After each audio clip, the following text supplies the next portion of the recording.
story time is in honor of Juneteenth, which is a portmanteau, meaning a smushing together of two words, June and 19th.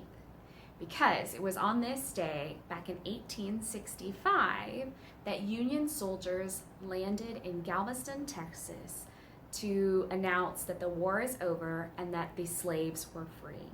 So that is why we celebrate June 19th, or Juneteenth. So today's story is about Juneteenth. It's called All Different Now, Juneteenth, the First Day of Freedom. Now, this story, the author, or the person that wrote the words, had something else to say to us in addition to the story. So, Angela Johnson, the author of this book, writes, "As a small child visiting my grandmother's home in Alabama, I used to gaze enraptured at a large sepia photograph under a curved glass frame of a woman in white sitting placidly in a chair with a tall, serious-looking man standing beside her. They were my grandmother's parents, and they had been born slaves. At first, my great-grandparents were just long-gone strangers who watched me through time.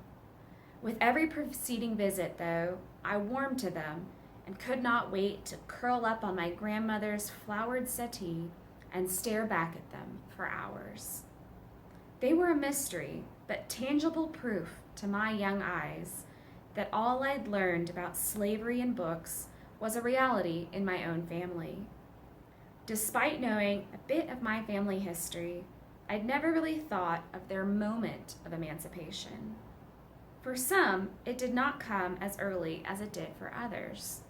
A number of states, including Texas, where my story is set, had not returned to the Union by January 1st, 1863, the date President Lincoln decreed the Emancipation Proclamation. So the slaves in those states didn't know that they had been declared free. It was not until 1865 that the proclamation was finally decreed in Galveston, Texas.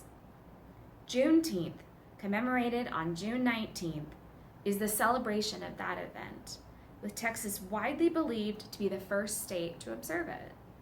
Today, more than 40 states recognize Juneteenth in some way. I'd love to know how my great-grandparents celebrated when they were told they were free.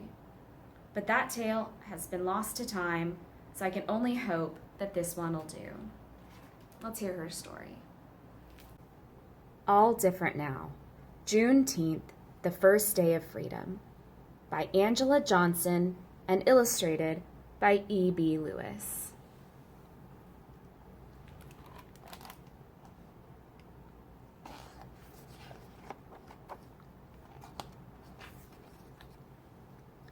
A June morning breeze off the port blew the smell of honeysuckle past the fields across the yard and into our room to wake us. And nobody knew, as we ate a little, talked a little, and headed to the fields, as the sun was rising, that soon it would be all different. Then we worked and worked and worked some more under the hot Texas sun,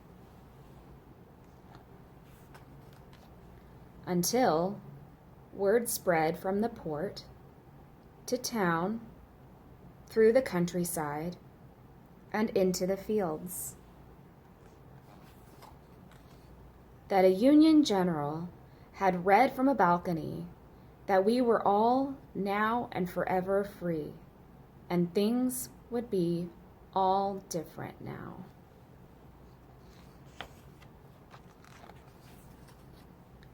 I watched as my Aunt Laura sang as she held her baby. Mr. Jake, who some say was 100, cried quietly, and a group of grown people bowed their heads and whispered things to each other I could not hear. My mama held my hand softly and looked beyond as another breeze blew over and everything fell to a hush. But later, Papa, Mama, the aunts and uncles, and all of my cousins had an afternoon picnic by the water. My baby brother crawled around our blanket as we listened to the sounds of the waves. And as more people joined us, we ate as free people, laughed as free people, and told stories as free people, on into the night.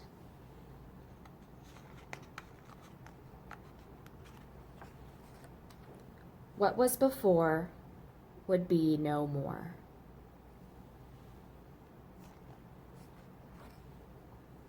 As we walked back home, the cool of the night soothed our tired feet that padded quietly past the shadowy fields of cotton.